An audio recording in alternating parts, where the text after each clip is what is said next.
ഉച്ചക്കത്തെ തോരൻ ചക്കക്കുരും കൈപ്പക്കയും കൂടിയിട്ടുള്ള വറവാണ്. നമ്മൾ ചക്കക്കുരു നന്നാക്കി വെച്ച് ഇനി നമുക്കിത് കുക്കറിലിട്ട് 2 വിസിൽ ഊതപ്പടെ നമുക്ക് കൈപ്പക്ക ചെറുങ്ങനെ അരിയാം.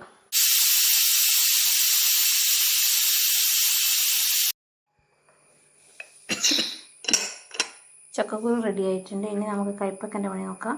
കൈപ്പക്ക അരിഞ്ഞ് വെച്ചിട്ടുണ്ട്. അതിൽ പച്ചമുളക്, വെളുത്തുള്ളി, ഉള്ളി, കരിവേപ്പില, മഞ്ഞൾപ്പൊടി, മുളക് പൊടി, ഉപ്പെല്ലാം ഇട്ടിട്ട് നമുക്ക് എണ്ണ ഒഴിച്ച് 2 വറ്റൽമുളക് ഇട്ട് നമുക്ക് പണി നോക്കാം. ഇത് നമ്മുടെ കൈപ്പക്ക അരക്കൊണ്ട് വരുന്നത് നല്ലോണം കുറച്ചും കൂടി ആയിക്കഴിഞ്ഞാൽ നമുക്കിത് തേങ്ങയും ചക്കക്കുരു ഇടാം. നമ്മുടെ ചക്കക്കുരു വന്നിട്ടുണ്ട്. ഇത് നമുക്ക് 2 മണി ജീരകം ഇടാം. ചക്കക്കുരു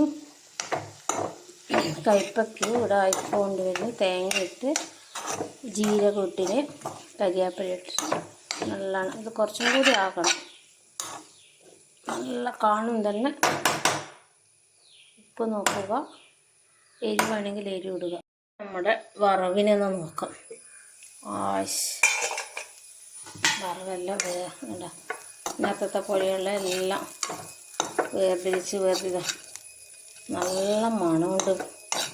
ഇനി ഇതും കൂട്ടി ഒരു പിടി ചോറ് തിന്നാൽ കുശാൽ. അങ്ങനെ വറവായി നമ്മുടെ വറവ് റെഡി ആയിരിക്കുന്നു. ഇനി നമുക്കിത് കഴിച്ച് നോക്കാം.